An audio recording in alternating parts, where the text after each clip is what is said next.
pero no sé cuánto habrá pasado. Vamos a cambiar radicalmente de tema para hablar de empresas, porque ayer se le entregó el premio a las mejores empresas para trabajar en Chile 2011. Vamos a tomar contacto hasta ahora con Catherine Ibáñez, que tiene más información sobre los resultados, a ver cuáles son. Son 35 empresas, ¿o no, Katy?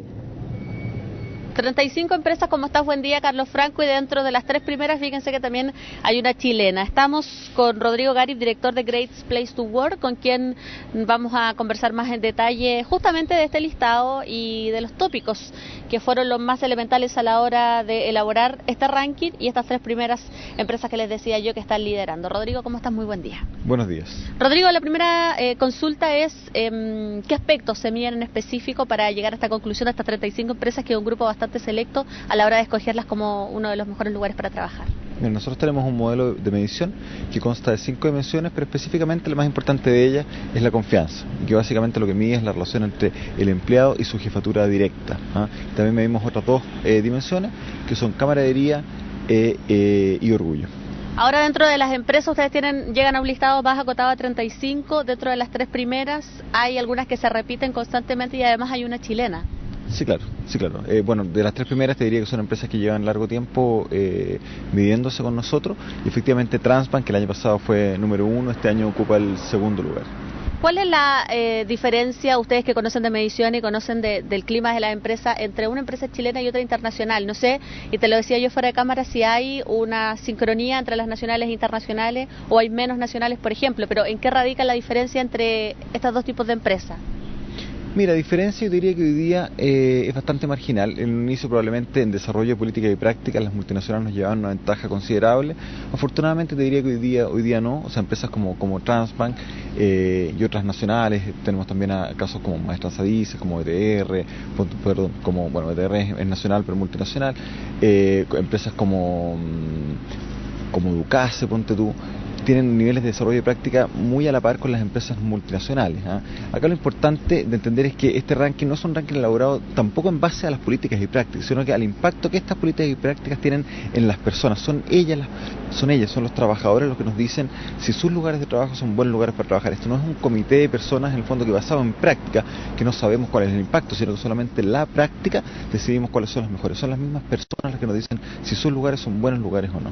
Hablábamos que dentro del ranking la que lidera es una multinacional, en este caso Kimberly. Es una que está siempre dentro de los primeros lugares. Es una empresa que más o menos tiene el modelo prácticamente ejemplar para seguir para otras empresas. Sí, claro, o sea, no solamente la primera. Yo te diría que honestamente las 35 empresas son un ejemplo. Piensa que participan dentro de 195 empresas que son probablemente todas ellas buenos lugares para trabajar. La gran mayoría de las que participan son muy buenos lugares donde trabajar. Entonces todas se destacan. Te diría que la diferencia al final del día es marginal entre las 35. Obviamente hay algunas diferencias establecidas en desarrollo entre la primera probablemente y el número 35, pero en general te diría que logran estándares que son de clase mundial, desde la 1 hasta la 35.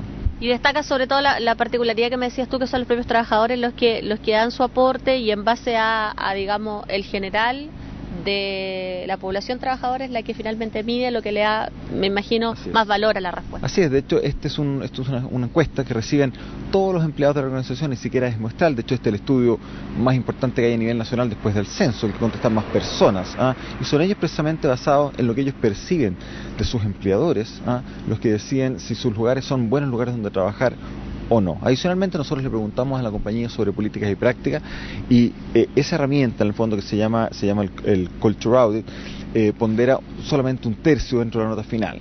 Por lo tanto, 2/3 del estudio tienen que ver con qué es lo que manifiestan las personas propiamente tal. Y como te digo, y en eso lo que buscan, o lo que nosotros medimos principalmente, es la capacidad que tienen las compañías, pero particularmente los líderes, las jefaturas, de establecer relaciones de confianza con sus reportes directos. Había un caso particular, y ya para terminar, Rodrigo, de la empresa que está en el primer lugar liderada por una mujer. ¿Incide eso, el hecho de la irrupción además femenina, en el clima laboral, según lo que ustedes percibieron a partir de la encuesta?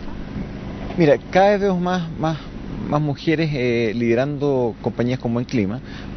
Yo diría que es normal, no te podría decir que hay alguna tendencia ni nada por el estilo. Bueno, el año antepasado ganó Banco Estado Microempresa, con Soledad como gerente general, así que no es la primera vez, no es una sorpresa para nosotros. En este caso Carolina ha hecho un trabajo extraordinario, obviamente no solamente porque es mujer, porque es una profesional tremendamente competente.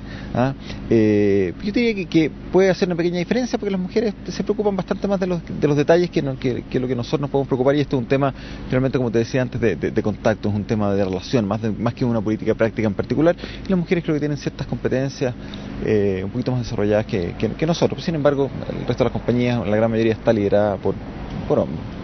Quiero agradecerte, Rodrigo. Igual de todas formas da un buen precedente el hecho de que haya mujeres también liderando grandes empresas que están dentro del ranking. Les decía yo, participaron, fíjense, este año 195 empresas, de las 35 reconocidas, 9 no estaban en el ranking de 2010 y 3 de ellas de este grupo grande que les he mencionado no se habían medido nunca. Así que ese es el panorama, donde además, como les decía al comenzar el despacho, hay una empresa nacional dentro de las 3 primeras, lo cual por supuesto es una buena noticia. Carlos, Carola. Bien, Katy. Muchas gracias por la información. Hasta pronto.